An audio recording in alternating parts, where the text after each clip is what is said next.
देखते हैं आज का पहला प्रश्न है, मानव अधिकार की सार्वभौम घोषणा की मसौदा समिति के अध्यक्ष कौन थे? रेबेका अडामी, एंजेला जुरादक, एलेनोर रूजवेल्ट और हंसा मेहता। तो इसका राइट आंसर क्या होगा? तो इसका राइट आंसर होगा एलेनोर रूजवेल्ट। जो मानव अधिकार समिति है उसके सार्वभौम की घोषणा के मसौदा समिति के ये अध्यक्ष थे एलेनोर रूजवेल्ट।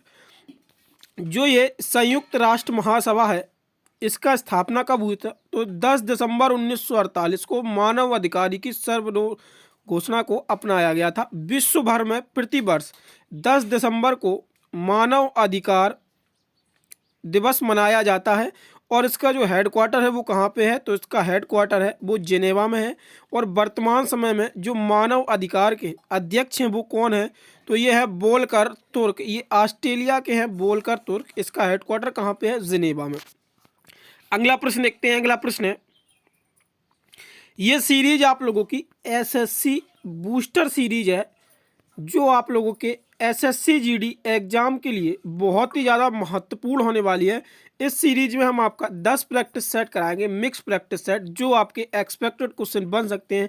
क्योंकि हम पीछे आप लोगों को 15 प्रीवियस ईयर प्रैक्टिस सेट करा चुके हैं और 5 प्रैक्टिस सेट आप लोगों को स्टैटिक जीके के करा चुके हैं, जिसमें कि हमने 300 question important question static GK के कवर किए थे और 15 प्रैक्टिस सेट जो प्रीवियस ईयर क्वेश्चन के थे वो कवर किए थे। ये 10 प्रैक्टिस सेट में आप लोग अपना जीएस का स्कोर देख सकते हैं और ये 10 प्रैक्टिस सेट आप लोगों के लिए बहुत ज़्यादा इंपॉर्टेंट है जीएस पॉइंट ऑफ व्यू से, एसएससी जीडी में स्कोर बढ़ाने के लिए। तो ये लास्ट में प्रैक्टिस सेट का आप लोग स्कोर जरूर बताएं हमें। और लास्ट में हमने इंपॉर्टेंट करंट अफेयर सेक्शंस अलग से रखा है, क्योंकि आप लोगों को पता होगा एसएससी जीडी में 2 से 3 प्रश्न करंट अफेयर के बनते हैं, तो 5 से 6 नंबर, जिसके लिए हमने एक अलग से सेक्शन रखा है। डेली हम 10 प्रैक्टिस सेट के नीचे 10 करंट अफेयर डिस्कस करेंगे जो बहुत ज़्यादा इंपॉर्टेंट करंट अफेयर है। तो चलते हैं प्रश्न के। प्रश्न है हमारा, संयुक्त राष्ट्र संघ के पूर्व महासचिव कोफी अन्नान किस अफ्रीकी देश से संबंधित थे? मिस्र से, नामीबिया से, घाना से और केन्या से। तो इसका राइट आंसर क्या होगा? तो इसका राइट आंसर होगा घाना। जो संयुक्त राष्ट्र संघ के पूर्व महासचिव थे कोफी अन्नान, ये अफ्रीकी देश से संबंधित थे और वो देश कौन सा था? तो घाना देश था। अच्छा, यहाँ पे ये नाम क्यों लिया गया है कोफी अन्नान? क्योंकि इनको साउथ अफ्रीका के लिए इन्होंने जो अंतर सीमा कलह था वो निपटाया था। और ये घाना के कोफी अन्नान है जो वो संयुक्त राष्ट्र में 7वें महासचिव के रूप में 1997 से 2006 तक इन्होंने सेवा दी थी। और श्री अन्नान को संगठन के साथ संयुक्त रूप से शांति के लिए 2001 में नोबेल पुरस्कार से भी सम्मानित किया गया था। इनको जो कोफी अन्नान है 1997 से 2006 तक इन्होंने संयुक्त राष्ट्र में सेवा दी और 2001 में इनको नोबेल पुरस्कार से सम्मानित किया गया था शांति के लिए। और घाना के बारे में देख लेते हैं। जो घाना के वर्तमान राष्ट्रपति हैं वो नाना अकुएफो एंडो हैं और घाना की राजधानी क्या है? आक्रा। और घाना की जो मुद्रा है वो है घाना सेडी। अगला प्रश्न देखते हैं। अगला प्रश्न है, इंटरनेशनल कोर्ट ऑफ जस्टिस का हेडक्वार्टर कहाँ पे है? पेरिस, वाशिंगटन डीसी, न्यूयॉर्क और द हैग। तो इसका राइट आंसर क्या होगा? तो जो इंटरनेशनल कोर्ट ऑफ जस्टिस का हेडक्वार्टर है वो दी हैग में है। ये प्रश्न आप लोगों के हेडक्वार्टर से बहुत ज़्यादा इंपॉर्टेंट बनते हैं। जितने भी यूएन, यूनेस्को है, WTO, ये सारा हमने डिस्कस किया है, तो ये प्रश्न आप लोगों का एग्जाम में ज़रूर बनता है। तो जो इंटरनेशनल कोर्ट ऑफ जस्टिस है इसका हेडक्वार्टर कहाँ पे है? द हैग में। और इंटरनेशनल कोर्ट ऑफ जस्टिस की स्थापना कब की गई थी? तो इसकी जून 1945 में इसकी स्थापना की गई थी। ये अंतर्राष्ट्रीय न्यायालय के वर्तमान समय में जो अध्यक्ष हैं वो कौन है? वो हैं जॉन डोनोग्यू। तो जो इंटरनेशनल कोर्ट के वर्तमान समय में अध्यक्ष हैं वो हैं जॉन डोनोग्यू। अगला प्रश्न देखते हैं। अगला प्रश्न है, संयुक्त राष्ट्र के निम्नलिखित प्रमुख अंगों में से कौन सा एक न्यूयॉर्क में स्थित नहीं है? तो संयुक्त राष्ट्र के जो प्रमुख अंग होते हैं, तो संयुक्त राष्ट्र के जो प्रमुख अंग हैं वो कुल 6 अंग होते हैं, जिसमें किसी एक होता है महासभा, सुरक्षा परिषद और आर्थिक और सामाजिक परिषद, न्याय परिषद, अंतर्राष्ट्रीय न्यायालय और संयुक्त राष्ट्र सचिवालय। तो ये संयुक्त राष्ट्र के प्रमुख 6 अंग होते हैं। यहाँ पे पूछा गया है एक प्रमुख कौन सा अंग जो है जो न्यूयॉर्क में स्थित नहीं है? तो आर्थिक एवं सामाजिक परिषद, वाणिज्य सचिवालय, न्यायिकता परिषद और अंतर्राष्ट्रीय न्यायालय। ये आर्थिक एवं सामाजिक परिषद, सचिवालय, न्यायिकता परिषद, ये तीनों के तीनों न्यूयॉर्क में स्थित हैं। और अंतर्राष्ट्रीय न्यायालय ये द हैग में स्थित है।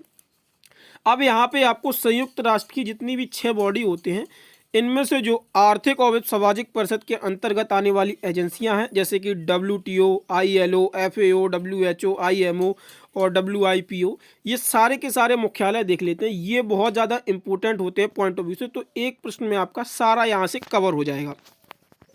तो यहाँ पे हम देखते हैं अंतर्राष्ट्रीय श्रम संगठन का मुख्यालय कहाँ पे है, तो ये होगा जिनेवा, स्विट्जरलैंड में। और संयुक्त राष्ट्र का खाद्य एवं कृषि संगठन कहाँ पे है, तो ये होगा रोम, इटली में। संयुक्त राष्ट्र की शैक्षिक, वैज्ञानिक एवं सांस्कृतिक संगठन यूनेस्को, ये कहाँ पे है, पेरिस, फ्रांस में। WHO का हेडक्वार्टर कहाँ पे है, जिनेवा, स्विट्जरलैंड में। विश्व बैंक समूह वाशिंगटन DC में है। और IMF अंतर्राष्ट्रीय मुद्रा कोष, इसका भी हेडक्वार्टर जो है वाशिंगटन DC, संयुक्त राज्य अमेरिका में है। और अंतर्राष्ट्रीय नागरिक उड्डयन संगठन ये कहाँ पे है, मॉन्ट्रियल, कनाडा में। विश्व मौसम संगठन ये जिनेवा, स्विट्जरलैंड में है। विश्व बौद्धिक संपदा संगठन ये कहाँ पे है, जिनेवा, स्विट्जरलैंड में। अंतर्राष्ट्रीय कृषि विकास कोष ये कहाँ पे है, रोम, इटली में। और संयुक्त राष्ट्र औद्योगिक विकास संगठन ये वियना, ऑस्ट्रिया में है। विश्व पर्यटन संगठन जिनेवा, स्विट्जरलैंड में है। और अंतर्राष्ट्रीय नागरिक उड्डयन ये कहाँ पे है, मॉन्ट्रियल, कनाडा में। ये रिपीट हो गया है। और अंतर्राष्ट्रीय समुद्री IMO तो ये कहाँ पे है, लंदन, यूनाइटेड किंगडम में। और अंतर्राष्ट्रीय दूरसंचार संघ ये कहाँ पे है, जिनेवा, स्विट्जरलैंड में। और जो लास्ट है वो है सार्वभौमिक डाक संघ, बर्न में है, ये स्विट्जरलैंड में। ये स्क्रीनशॉट ले सकते हैं, ये बहुत ज़्यादा इंपॉर्टेंट है। यहाँ से आपका एक प्रश्न जरूर बनेगा, इसका आप लोग स्क्रीनशॉट ले लीजिए। अगले प्रश्न की तरफ चलते हैं। तो अगला प्रश्न है हमारा, निम्नलिखित में से कौन सी भाषा संयुक्त राष्ट्र संघ की 6 आधिकारिक भाषाओं में से एक है, जापानी, उर्दू, चीनी, हिंदी। तो इसका राइट आंसर क्या होगा, तो इसका राइट आंसर होगा चीनी। चीनी जो है वो संयुक्त राष्ट्र संघ की 6 भाषाओं में से एक है। और संयुक्त राष्ट्र संघ की जो 6 भाषाएं हैं वो कौन सी हैं, तो इसमें अरबी आती है, चीनी आती है, अंग्रेजी, फ्रेंच, रूसी और स्पेनिश। 1945 में संयुक्त राष्ट्र की आधिकारिक भाषाएं 4 ही थीं, जिसमें कि अंग्रेजी, रूस, फ्रेंच और चीन थी। ये 4 आधिकारिक भाषाएं थी, बाद में 2 और आधिकारिक भाषाएं जोड़ दी गई थी। आप लोगों को बस इतना याद रखना है, संयुक्त राष्ट्र की जो 6 आधिकारिक भाषाएं हैं वो कौन सी हैं, तो अरबी, चीनी, फ्रेंच, रूसी और स्पेनिश। अगला प्रश्न देखते हैं। अगला प्रश्न है, विश्व स्वास्थ्य संगठन का मुख्यालय कहाँ पे, यह अभी हाल हम ऊपर सारा डिस्कस कर चुके हैं। तो विश्व स्वास्थ्य संगठन का मुख्यालय कहाँ पे होगा, Amsterdam, Netherland, New York city, America, Vienna, Australia, Geneva, Switzerland. तो इसका राइट आंसर क्या होगा, तो इसका राइट आंसर होगा जिनेवा, स्विट्जरलैंड। अगला प्रश्न देखते हैं। अगला प्रश्न है, 1948 में विश्व व्यापार को विनियमित करने के लिए गेटा की स्थापना की गई। गेटा का पूर्ण रूप क्या होगा, general agreement on tariff and trade, gradual agreement of tariff and trade, general aggregative on tariff and trade और gradual aggregate of tariffs and trade. तो इसका राइट आंसर क्या होगा, तो ये संपूर्ण रूप इसका क्या होगा, general agreement on tariff and trade. ये गाटा जिसकी स्थापना 1948 में की गई थी, ये इसका पूर्ण रूप है। अगला प्रश्न देखते हैं। अगला प्रश्न है, यूनिसेफ का मुख्यालय कहाँ पे है, वाशिंगटन DC, पेरिस, ज्यूरिक और न्यूयॉर्क। तो इसका राइट आंसर क्या होगा, तो इसका राइट आंसर होगा ज्यूरिक। यूनिसेफ का जो मुख्यालय है वो ज्यूरिक में स्थित है। अगला प्रश्न देखते हैं। अगला प्रश्न है, विश्व रक्तदाता दिवस डैश को मनाया जाता है, 14 जून को, 26 जून को, 30 जून को और 29 जून को। तो इसका राइट आंसर क्या होगा, तो इसका राइट आंसर होगा 14 जून। विश्व रक्तदाता दिवस ये कब मनाया जाता है, तो ये 14 जून को मनाया जाता है। अब देखते हैं यहाँ पे जून के जितने भी महत्वपूर्ण दिवस हैं आपके एग्जाम पॉइंट ऑफ व्यू से, वो हम सारे डिस्कस कर लेंगे। आप लोग कॉपी पेन जरूर रखें, ये इंपॉर्टेंट शॉर्ट नोट्स जरूर बनाते चलें। तो 1 जून को कौन सा दिवस मनाया जाता है, तो विश्व दुग्ध दिवस मनाया जाता है। 2 जून को मनाया जाता है तेलंगाना राज्य का स्थापना दिवस। और 5 जून को मनाया जाता है विश्व पर्यावरण दिवस। इस बार के विश्व पर्यावरण की थीम क्या थी, तो वो थीम थी the solution to plastic pollution. और 7 जून को मनाया जाता है विश्व खाद्य सुरक्षा दिवस। और 14 जून को मनाया जाता है विश्व रक्तदाता दिवस। 20 जून को मनाया जाता है विश्व शरणार्थी दिवस। और 21 जून को मनाया जाता है विश्व संगीत दिवस और अंतर्राष्ट्रीय योगा दिवस और विश्व हाइड्रोग्राफी दिवस। इस बार जो 21 जून को योगा दिवस मनाया गया है, अंतर्राष्ट्रीय योग दिवस, इसकी थीम क्या थी? तो इसकी थीम थी द योगा फॉर वासुदेव कुटुंबकम। और 23 जून को मनाया जाता है अंतर्राष्ट्रीय ओलंपिक दिवस, संयुक्त राष्ट्र लोक सेवा दिवस। ये थे आपके जून के इम्पोर्टेंट है। अगला प्रश्न देखते हैं। अगला प्रश्न है, यूनेस्को प्राकृतिक धरोहर स्थलों को उसके नाम में से कौन सा सम्मिलित नहीं है? एलिफेंटा की गुफाएं कर्नाटक, सुंदरवन नेशनल पार्क पश्चिम बंगाल, सूर्य मंदिर कोणार्क उत्तर प्रदेश, फतेहपुर सीकरी और उत्तर प्रदेश। यहाँ पे आपको सुंदरवन नेशनल पार्क पश्चिम बंगाल में है, सही है। सूर्य मंदिर उड़ीसा कोणार्क में है, सही है। फतेहपुर सीकरी उत्तर प्रदेश में, सही है। तो यूनेस्को की जो धरोहर एक गलत है, वो कौन सी है? तो ये है एलिफेंटा की गुफाएं, ये गलत है। ये कहाँ पे है आपकी एलिफेंटा की गुफाएं? तो ये महाराष्ट्र में स्थित है। अगला प्रश्न देखते हैं। अगला प्रश्न है, ब्रिक्स में शामिल होने वाले अंतिम देश कौन सा है? चीन, भारत, रूस और दक्षिण अफ्रीका। तो इसका राइट आंसर क्या होगा? तो इसका राइट आंसर होगा दक्षिण अफ्रीका। जो ब्रिक्स सम्मेलन बनाया गया था, उसमें जो सबसे लास्ट में देश जुड़ा है वो दक्षिण अफ्रीका जुड़ा है। ब्रिक्स के बारे में देखते हैं। ब्रिक्स जो है वो, ब्रिक्स की स्थापना 2009 में हुई थी और प्रधानमंत्री श्री नरेंद्र मोदी ने 23 अगस्त 2023 को जोहानिसबर्ग में दक्षिण अफ्रीका की अध्यक्षता आयोजित की थी और 15वें ब्रिक्स शिखर सम्मेलन में भाग लिया था। जो 2023 में ब्रिक्स सम्मेलन हुआ था, ये 15वां ब्रिक्स सम्मेलन हुआ था और इसकी अध्यक्षता कौन कर रहा था? तो इसकी अध्यक्षता दक्षिण अफ्रीका के द्वारा की गई। और जो 2024 में ब्रिक्स होगा, इसकी अध्यक्षता कौन करेगा? तो इसकी अध्यक्षता रूस करेगा। ब्रिक्स के बारे में आप लोगों को बता दिया, ये 2009 में बना था। और ब्रिक्स के जो मेंबर्स हैं वो कौन से हैं? तो ब्राज़ील, रसिया, इंडिया, चाइना और साउथ अफ्रीका, ये ब्रिक्स के ओरिजिनल मेंबर थे। 4 ओरिजिनल मेंबर थे, बाद में साउथ अफ्रीका को ऐड किया गया था और 2023 में ये प्रपोज्ड किए गए थे, इनको ऐड कराना था। Saudi Arabia Argentina, Egypt, Ethiopia, Iran और यूएई, ये प्रपोज्ड मेंबर थे 2023 में, जिनको 2024 में अध्यक्षता दिलाई जाएगी ब्रिक्स में। 2024 की अध्यक्षता कौन करेगा ब्रिक्स की? तो ये 16वां शिखर सम्मेलन होगा ब्रिक्स का शिखर सम्मेलन। तो ये 2024 में रूस के द्वारा आयोजित किया जाएगा। ये थी सारी आपकी ब्रिक्स से संबंधित जानकारी। अब देखते हैं अगला प्रश्न। अगला प्रश्न है, सार्क के सदस्य देश विश्व के किस भाग में है? दक्षिण अमेरिका में, दक्षिण एशिया में, दक्षिण अफ्रीका में, इनमें से कोई नहीं। तो इसका राइट आंसर क्या होगा? तो इसका राइट आंसर होगा दक्षिण एशिया में सार्क सदस्य देश हैं। अगला प्रश्न देखते हैं। अगला प्रश्न है, ओपेक निम्नलिखित में से कौन सा देश ओपेक पेट्रोलियम निर्यातक देशों का संगठन सदस्य है? ब्राजील, जापान, कांगो लोकतांत्रिक गणराज्य और भारत। तो इसका राइट आंसर क्या होगा? तो इसका राइट आंसर होगा कांगो गणतांत्रिक लोकतंत्र राज्य। तो जो ये ओपेक सम्मेलन है, ये ओपेक 14 प्रमुख तेल निर्यातक देशों का एक अंतर सरकारी संगठन है और ओपेक की स्थापना 14 सितंबर 1960 में Iran, Iraq, Kuwait, Saudi Arabia और वेनेजुएला द्वारा बगदाद सम्मेलन में इसको किया गया था, ओपेक संगठन का निर्माण। अगला प्रश्न देखते हैं। अगला प्रश्न है, अंतर्राष्ट्रीय श्रम संगठन की स्थापना कहाँ की गई थी? 15 नवंबर 1947, 14 दिसंबर 1940 और 28 जून 1919 और 14 दिसंबर 1945। तो इसका राइट आंसर क्या होगा? तो इसका राइट आंसर होगा 28 जून 1929 अंतर्राष्ट्रीय श्रम संगठन। मैंने आप लोगों को जून के इम्पोर्टेंट माह ऊपर कराए, तो वो भी आप लोग याद रखें। अगला प्रश्न देखते हैं। अगला प्रश्न है, निम्न में से भारत किस संगठन का सदस्य नहीं है? G20 का, संयुक्त राष्ट्र अमेरिका का, नॉर्थ अटलांटिक ट्रीटी ऑर्गेनाइजेशन का, संघाई कॉपरेशन और ऑर्गेनाइजेशन का। तो इसका राइट आंसर क्या होगा? तो इसका राइट आंसर होगा नॉर्थ अटलांटिक ट्रीटी ऑर्गेनाइजेशन, यानी कि नाटो। भारत जो है वो नाटो का सदस्य नहीं है, बाकी G20 का सदस्य भारत है, संयुक्त राष्ट्र का सदस्य भी भारत है और संघाई कॉपरेशन ऑर्गेनाइजेशन का भी सदस्य भारत है। G20 जो कि 2023 में भारत की अध्यक्षता में कराई गई थी और ये कहाँ पे कराई गई थी? तो ये दिल्ली के भारत मंडपम में कराई गई थी। और 2024 की जो अध्यक्षता भारत ने सौंपी है, वो किसको सौंपी है? तो ब्राज़ील को 2024 की अध्यक्षता सौंपी गई है।